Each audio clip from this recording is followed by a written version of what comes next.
নমস্কার, আপনারা দেখছেন দৃষ্টিভঙ্গি। আমি মধুরিমা রয়েছি আপনাদের সঙ্গে। রাজ্যসভায় বাজেট আলোচনার সময় কেরলের বিজেপি সাংসদ সি সদানন্দ মাস্টার সংসদে নিজের দুই কৃত্রিম পা টেবিলে রেখে ৩১ বছর আগে রাজনৈতিক হামলার কথা তুলে ধরেন।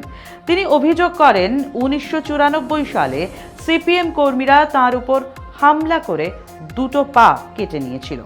এই ঘটনা উল্লেখ করে তিনি বামপন্থীদের লাল সন্ত্রাসের সমালোচনা করেন এবং বলেন মোদী সরকার এই সহিংস রাজনীতির বিরুদ্ধে লড়াই চালাচ্ছে। আবার দিন কয়েক আগে অমিত শাহ শিলিগুড়িতে এসে একটি জনসভায় তৃণমূলকে ক্ষমতা থেকে উৎখাতের ডাক দিয়ে মমতা বন্দ্যোপাধ্যায়ের উদ্দেশ্যে বলেছেন, আপনার থেকে তো কমিউনিস্টরা ভালো ছিল।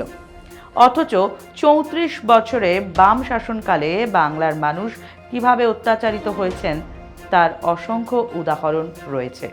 নন্দীগ্রাম, বানতলা, ধানতলা, ছোট আঙারিয়া, চমকাইতলা, সিঙ্গুরে, তাপসী মালিক, বিজন সেতু, মরিচঝাঁপির মতো একাধিক ঘটনা রয়েছে।